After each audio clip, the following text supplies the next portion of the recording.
Hey everyone, welcome to the channel again home making with Nikki. कैसे हैं आप लोग? आई होप कि आप लोग सब ठीक होंगे। तो टाइम हो रहा है दोपहर का, और जब हमारे बच्चे घर में होते हैं तब हमारा कोई भी टास्क होता है वो उनको सुलाने के बाद ही स्टार्ट होता है। तो मेरी बेटी ने भी लंच कर लिया था और मैंने उसे सुला दिया। उसके बाद मेरे जितने भी पेंडिंग टास्क होते हैं एक एक करके मैं उनको कंप्लीट करने की कोशिश करती हूँ। तो ग्रॉसरी का लिस्ट मुझे आज प्रिपेयर करना था, तो उससे पहले कुछ प्लांट्स के लिए भी थोड़ी मोड़ी केयर हमें करनी ही होती है। तो मैंने कुछ प्लांट्स लगाए थे, तो नीचे आप ज़रूर मेक श्योर कीजिए कि नीचे आप प्लांट के जो प्लांटर के जो नीचे वाला पार्ट होता है वहाँ होल कीजिए, ताकि जितना भी पानी होगा वो वहाँ इकट्ठा नहीं होगा, वो ड्रेनेज होता रहेगा। तो वो सॉइल के लिए भी अच्छा होगा और वो प्लांट के ग्रोथ के लिए भी अच्छा होगा। तो मेरे इस रूम में हल्की सनलाइट आती है, बालकनी एरिया में उतनी नहीं आती। तो मुझे किसी किसी प्लांट्स को जब ज़रूरत पड़ती है सनलाइट दिखाने के लिए, मैं इस रूम में उसे रख देती हूँ। तो इस तरह से प्लांट की केयर भी हो जाती है, 2 से 3 मिनट भी लगते नहीं हैं, और हमारा ये छोटा सा टास्क किसी के लिए बहुत ही ज़्यादा ज़रूरी हो जाता है।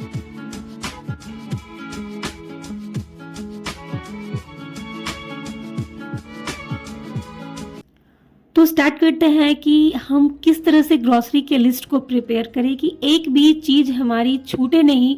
जब भी हम ग्रॉसरी लेने जाएं एकदम एवरेज और सटीक तरीके से हम उसे ले करके आए।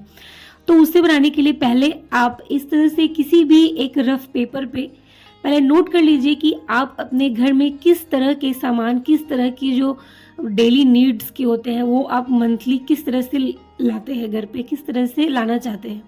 तो मैंने यहाँ हर चीज़ को एक कैटेगरी दिया है, जैसे कि क्लीनिंग हो गई, दाल का हो गया, टी बनाने में हो गए, या फिर स्पाइसेस के लिए। तो हर चीज़ को मैंने अलग अलग एक सेक्शन दिया है, वो आप रफली नोट कर लीजिए। उसे नोट कर लेने के बाद इस तरह से एक प्लेन पेपर ले लीजिए, और प्लेन पेपर के ऊपर आप जितने भी कैटेगरी को वहाँ लिखे हैं सबको एक एक बॉक्स के अंदर डाल दीजिए। और बॉक्स में डाल देने के बाद आप हर चीज़ को वहाँ पर अच्छे से मेंशन कर दीजिए। अब स्टार्टिंग में मैंने क्लीनिंग का रखा है, तो क्लीनिंग से रिलेटेड आप अपने घर में जो भी कुछ मंगाते होंगे, चाहे वो बाथरूम के लिए भी हो, चाहे वो किचन के लिए भी हो, हर चीज़ को वहाँ आप मेंशन कीजिए। जैसे आप लाइजोल मंगाते होंगे, डेटॉल हो गया या हैंड वॉश हो गया, डिटर्जेंट हो गया या कुछ भी हो गया, वो आप अपने क्लीनिंग के अंदर रखिए। बाकी नेक्स्ट हो गया दाल। आप घर पे जिस भी तरह का दाल मंगाते हैं उस हर एक चीज़ को वहाँ पर मेंशन कीजिए। इस तरह से हर एक चीज़ हमारी, छोटी से छोटी चीज़ को आप खाली समय में याद करके उसमें नोट डाउन कर लीजिए। ये एक दिन की थोड़ी सी मेहनत हमारी बहुत ही टाइम शेविंग हो जाती है। तो सब चीज़ को एक एक करके नोट कर लेने के बाद हमारा ये जो ग्रॉसरी का कंप्लीट लिस्ट है वो तैयार हो जाता है। तो इसी के थ्रू से हम अपने ग्रॉसरी को जब भी परचेज करेंगे इसी लिस्ट को देखेंगे और उसे नोट डाउन करके जो भी चीज़ें ज़रूरी होंगी उसे हम खरीदेंगे। तो जितनी भी चीज़ें आप मंगाते होंगे एक एक चीज़ को उसमें नोट कर लीजिए।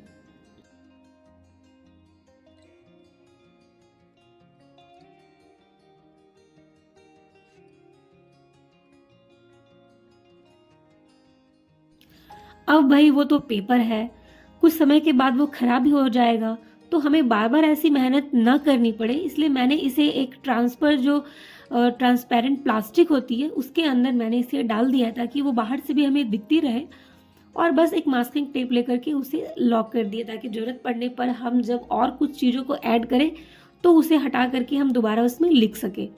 तो हमारा एक बहुत ही अच्छा सा लिस्ट प्रिपेयर हो गया, और ये घर पे ही बहुत ही अच्छे से लैमिनेटेड भी हो गया।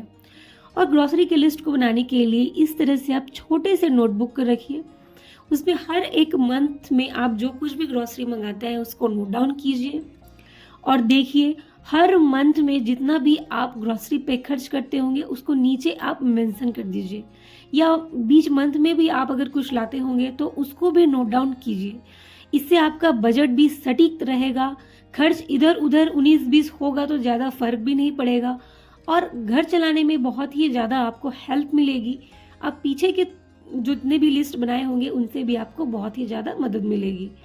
तो इस मंथ मुझे घर भी जाना था, तो हमें उतनी इस महीने में राशन की ज़रूरत नहीं थी और पिछला महीने का भी कुछ राशन बचा हुआ था।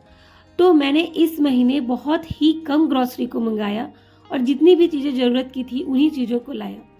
तो इस मंथ में ज़्यादा खर्च भी नहीं हुआ और जितनी की चीज़ों की ज़रूरत थी उन्हीं चीज़ों को मैंने खरीदा। जैसे छोटे-छोटे दाल हो गए, मतलब कि इस तरह से कम क्वांटिटी वाले 250 ग्राम वाले, इस तरह से। और कोशिश कीजिए कि सामने वाले जो आपके जो ग्रोसरी वाले दुकान होते हैं वहाँ परचेज़ कीजिए। हर बार आप अगर मॉल या सुपर मॉल में परचेज़ करेंगे तो ये छोटे-छोटे क्वांटिटी वहाँ अवेलेबल नहीं होगी। तो आप छोटे-छोटे जो राशन की दुकान होते हैं वहाँ पे ट्राई कीजिए, आपको कम क्वांटिटी में मिलेगी, खर्च भी बहुत कंट्रोल से होगा, आप घर का बजट अच्छे तरीके से प्लान कर सकेंगे। तो जितने भी चीज़ें बच गई थी, जितना मुझे इस मंथ में चलाना था, जैसे नमक हो गई, चाय पत्ती हो गई, उनको मैंने अच्छे तरीके से रख लिया था और इस तरह की छोटी-मोटी जो ग्रोसरी जो बच जाती है मैं इस तरह के डब्बे में स्टोर कर लेती हूँ। बाकी मैं किचन के कंटेनर में फ़िल कर लेती हूँ तो उतना मुझे स्टोर करने की ज़रूरत नहीं पड़ती।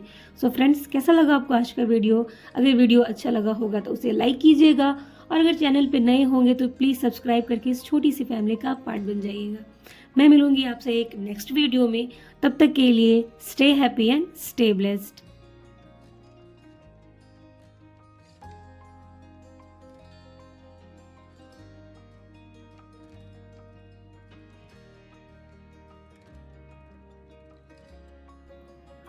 और अगर आपका भी किचन छोटा है और किचन से रिलेटेड बहुत सारे प्रॉब्लम्स आप फेस कर रहे हैं तो प्लीज़ जा कर के मेरे स्मॉल किचन के ऑर्गेनाइजेशन की वीडियो को चेकआउट कीजिए, आपको वहाँ से बहुत सारे हेल्प मिलेंगे। मैं उसका लिंक आपको लास्ट इन पे दे दूँगी, नहीं तो आपको डिस्क्रिप्शन बॉक्स में मिल जाएगा। सो bye-bye. To the city streets, we began to feel the fire.